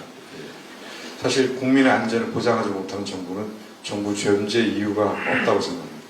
좀 제가 원래 순한 사람인데 과격한 용어 잘 안 쓰는데 처음 오래간만에 과격한 용어 한번 써봤습니다. 저도 순한 사람인데 아까 되게 세게 하려는 거예요. 평화에 나타 그래서 이기현 비서관님만 순한 사람이 아니에요.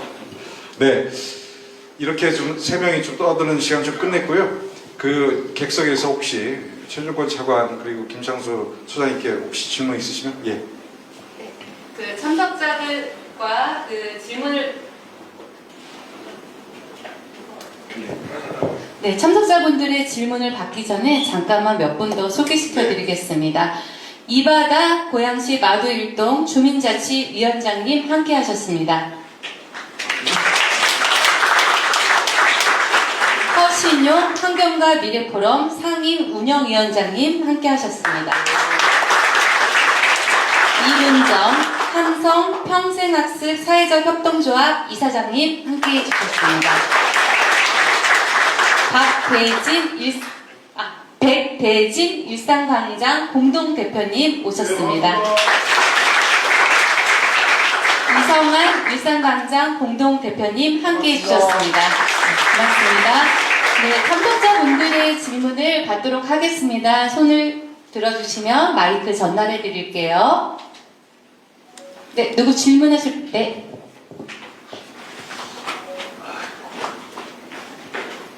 네, 저 박종건이라고 합니다. 질문 드리고 싶은 게 두 가지가 있는데요.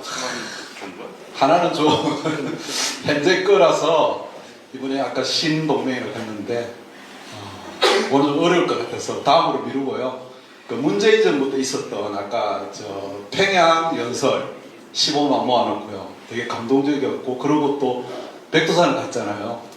그 이제 제가 그 이후에 뭐 제가 직접 북한 당국자한테 들은 이야기는 아닌데 이제 들리는 이야기가 그렇게까지 우리가 해줬는데 문재인 대통령이 우리한테 선물 하나도 못 주더라. 그 결국 선물이라는 게 그 당시 우리가 추측컨대 뭐 금강산이나 개성공단이잖아요. 하나라도 좀 열어줘야 되는데 뭐 그래서 엄청나게 아까 좀 섭섭하다 북한 쪽에서 이런 이야기를 제가 뭐 간접적으로 들었는데요. 아까 들으니까 유엔사 이야기를 하셔가지고 문재인 대통령이 좀 결단을 하셨더라도 아마 그런 어려움이 있지 않았을까 이런 느낌이 오더라고요. 그래서 좀 객관적으로 그때 상황에서 진짜 결단했으면 되는 건지 아니면 할 수가 없었던 건지 그걸 좀 여쭤보고 싶습니다. 제 생각에는 우리 선생님 질문 하나 받고요. 그건 제가 답변 드릴게요. 한 분 정도도 받는 게 나을 것 같아요. 시간 때문에요. 그 질문에 대해서 또 길게 답변하면 다른 분 기회가 없을 수도 있습니다. 예. 네, 다른 질문 하실 분 계실까요?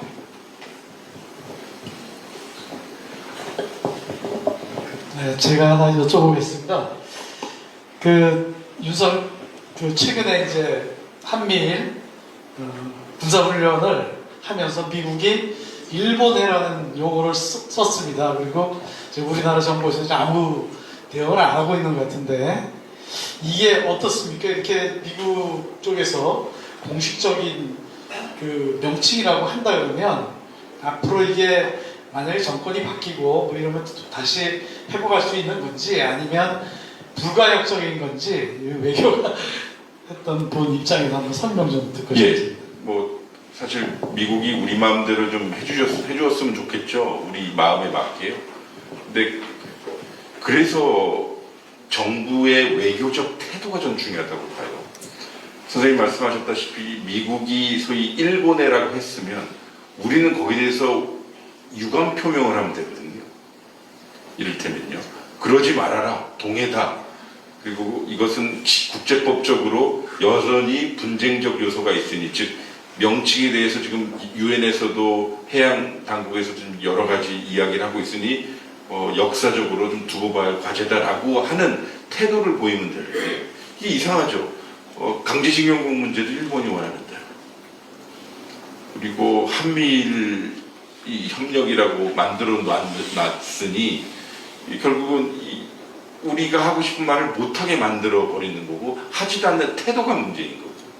공식적으로 미국은 독도를 독도라고 부르지 않았습니다. 리앙크루트라고 부르더라고요. 근데 또 야속한 거는 실제로 독도로 가고 독도에 가고는 리앙크루트라고 써 있어요. 독도임에도 불구하고. 그러니까 우리도 나름대로 내부적으로 해결해야 될 문제가 많고 아마 계속 미국은 동해라고 부르지 않고 일본이라고 부를 겁니다. 그럼 우리는 항의하면 됩니다. 이게 소위 약속 대련처럼 하면 되거든요. 왜냐하면 기록을 남겨놓는 게 중요하죠. 기록을 남겨놓지 않았다는 것은 임무적 방기인 거고. 선생님 말씀하셨던 거요. 뭐 개성공단 혹은 금강산. 그건 아마 북한 인민들의 정서인 걸로 저는 이해가 되는데 또 우리 한국에서도 우리나라에서도 그런 정서가 분명히 있고 저는 지금 생각해보면 뭔가 좀 해볼 걸이라는 생각이 들지만 당시에는 무엇을 보고 있었냐면 영변을 가지고 비핵화 프로세스가 시작이 되면 자연스럽게 제재 같은 것이 풀릴 수밖에 없으니 그때 속도를 내어서 개성이든 금강산이든 혹은 남북 간의 의미 있는 경제 교류를 시행하자는 것이었고 그 전에 이미 다 만들어놨어요. 예를 들어서 2차례인가요? 3차례에 걸쳐서 우리가 북한의 철도를 미리 다 조사해놨고요. 그러니까 이런 기간 사업의 재건 등을 위해서 우리가 조사를 많이 해놨는데 이게 이제 결국은 아까 우리 논의했듯이 하노이 노딜 그리고 그들의 침묵, 미국의 변화, 그리고 코로나가 오면서 이게 스톱이 된 거죠. 역설적으로 어땠을까요? 예를 들면 개성을 혹은 금강산을 대한민국의 결단에 의해서 밀고 가 하다가 북한이 혹은 변심을 하거나 아니면 변심하지 않았더라도 코로나가 왔었으면 우리는 어떻게 되는 거죠? 제재도 이게 되고 그 사업은 사업대로 안 되는 거고 게다가 개성을 열었다 쳐요. 우리의 남북 간의 합작으로. 그 기업들은요, 국제무대에 가서 사업을 못합니다. 그리고 그 기업과 거래를 하고 있는 한국의 은행들은 또 제재를 받습니다. 아니, 그 제재가 정말 무서워요. 이 카메라만 없으면 제가 더 적나라하게 말씀드리는데, 이게 또 유튜브에 생중계가 되니까요, 제가 여러 가지 동물과 번호와 억센말을 통해서 표현할 수 있는 정도로 제재는 정말 힘들어요. 그게 저는 왜냐면 제재 담당 비서관이긴 했으니까요. 그래서 그게 점점 이 제재라는 것에서 촘촘해집니다. 우리도 모르게 지금 제재 계속 촘촘해지고 있거든요. 그거는 가진 자들이 가장 편안하게 할 수 있는 정책인 거죠. 그런 생각이 드네요, 선생님. 네, 그 프로에서 더 질문이 한번 예.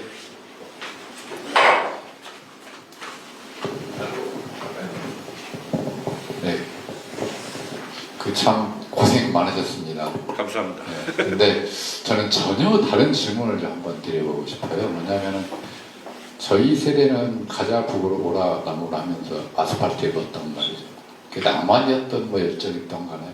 근데 지금 학교에서 젊은이들 가르치고 계시잖아요. 근데 지금 젊은이들은 전혀 다른 것 같아요. 통일에 대한 생각이랄지 남북관계에 대한 생각이랄지 심지어 평화에 대한 생각도 다 경제적으로 생각하고 이해관계를 우선시하면서 제 딸 봐도 딱 그렇게 행동을 하니까요.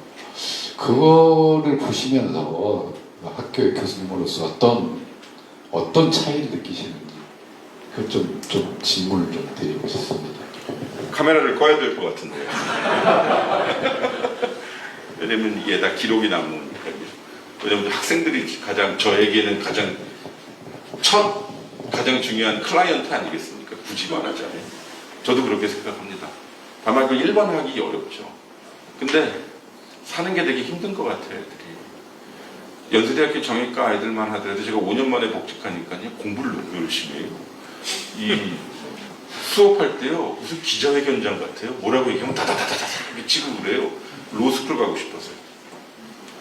연세대학교만 해도 90명 정도가 정외과 정원인데 한 학년에 30%는 외국고시, 30%는 언론고시, 뭐 20% 정도는 유학, 그리고 나머지는 뭐 정치를 하거나 공적인 마인드들이 많았는데 이제 다 로스쿨이에요. 왜냐하면 라이센스가 있어야 자기 생계에 도움이 되니까. 오늘 우리 연세대학교 졸업식이었거든요. 이제는 학교가 어떻게 되냐. 저는 이거 비판의 의미로 말씀드린 거 아니고요.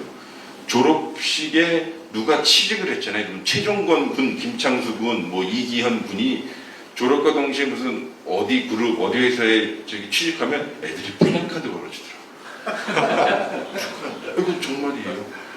같은 의미로요. 저는 되게 우리 김창수 비서관께서 깊이 말씀드릴 수 있겠지만 2018년도 평창올림픽 때 여자 아이스하키 단일팀 만들었을 때 이게 역차별이라고 해서 우리가 크게 한번 불었잖아요. 공정의 문제도 이제 다른 세상인 것 같아요.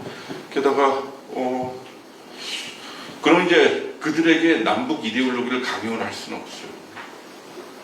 얼마 전에 최태원 회장, SK 최태원 회장이 제주도에서 한 말은 전 전적으로 동의해요. 그분은 그래요. 나는 기업하는 사람인데 단일 시장으로 가장 세계에서 큰 중국 이대로 놔둘 수 없다. 우리 미래를 위해서 어떻게 하냐. 이건 그냥 매우 경제적인 발언이거든요.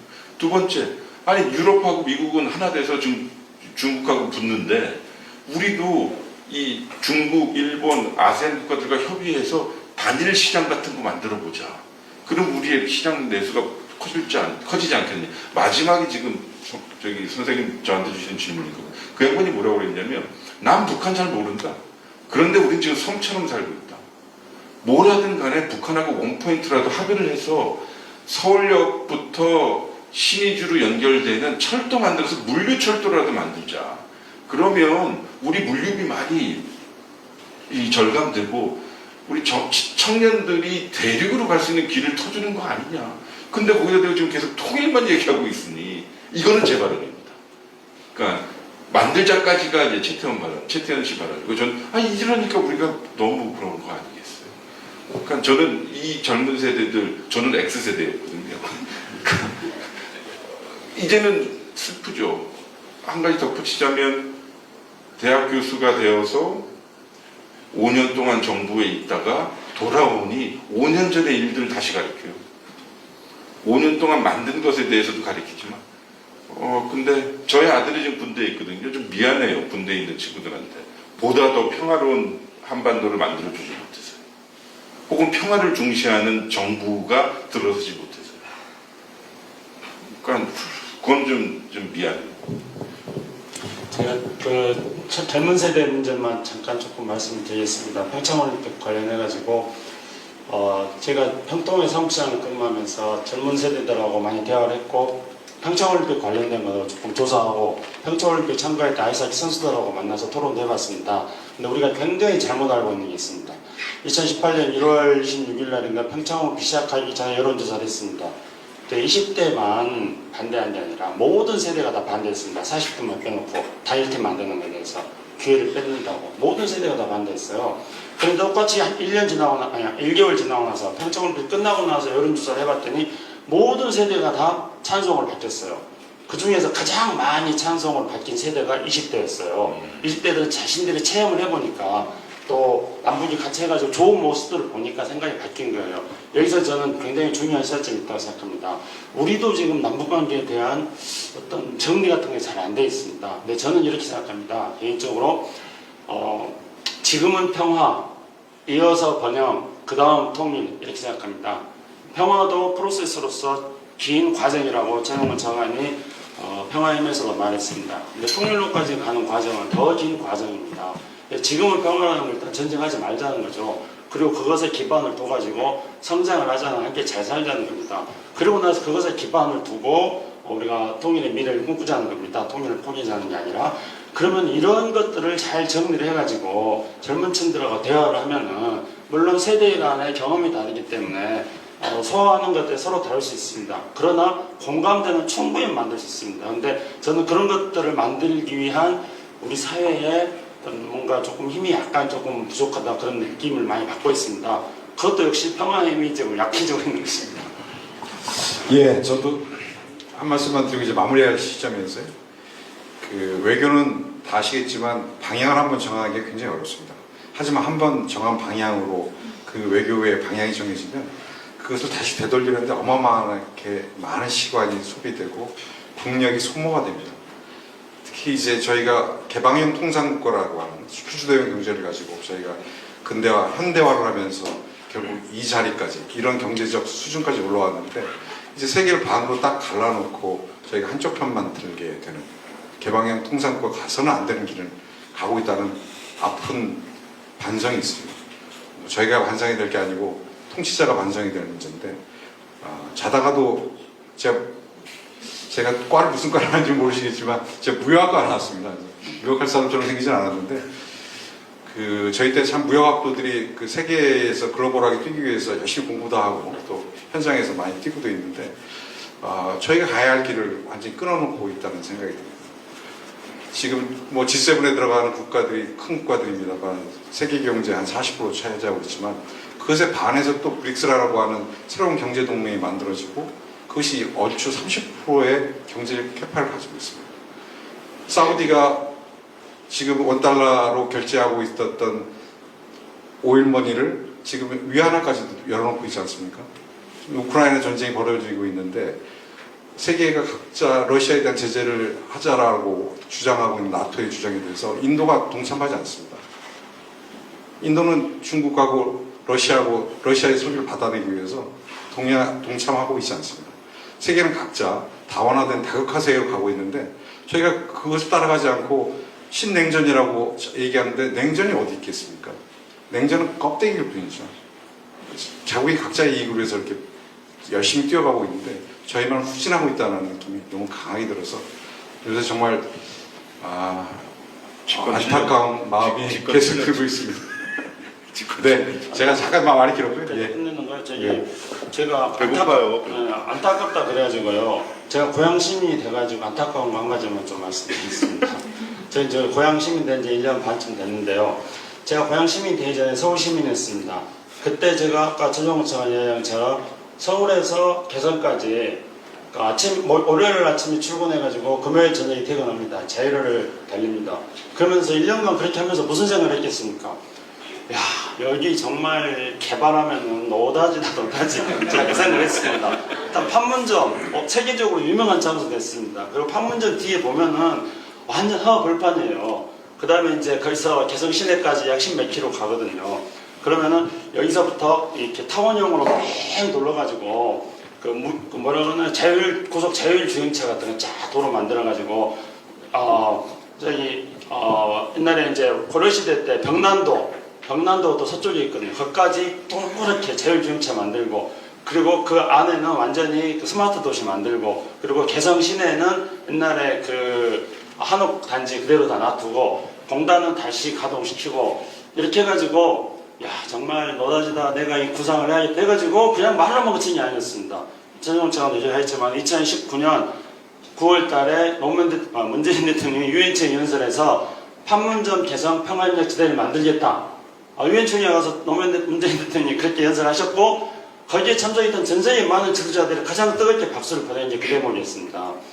그래 이제 저는 여전히 그런 꿈을 가지고 있는데 제가 안타깝게 된 거는 그때는 서울 시민이어가지고 저하고 그거하고 이해 충돌이 없잖아요.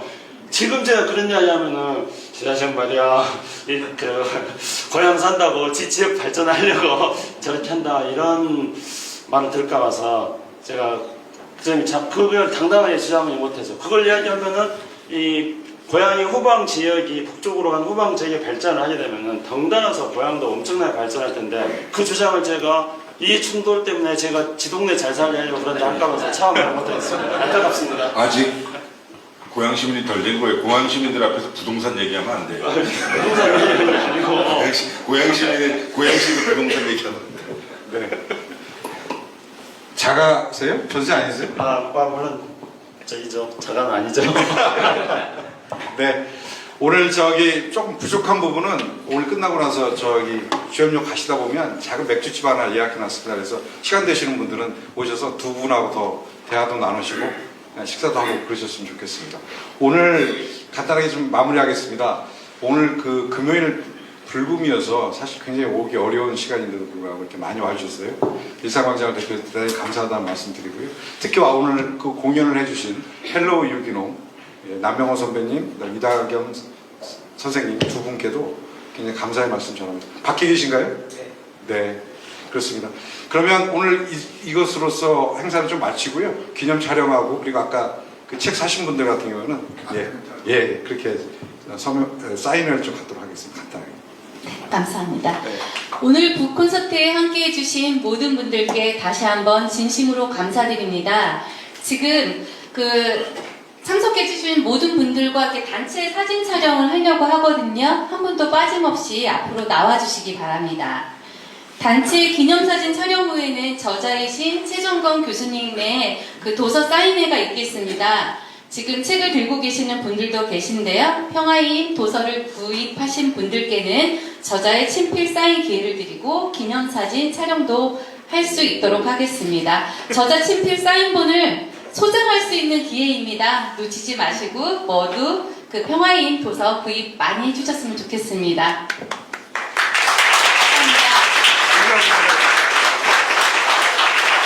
네, 감사합니다. 네, 앞으로 나와주세요. 나오시는 동안에 마지막으로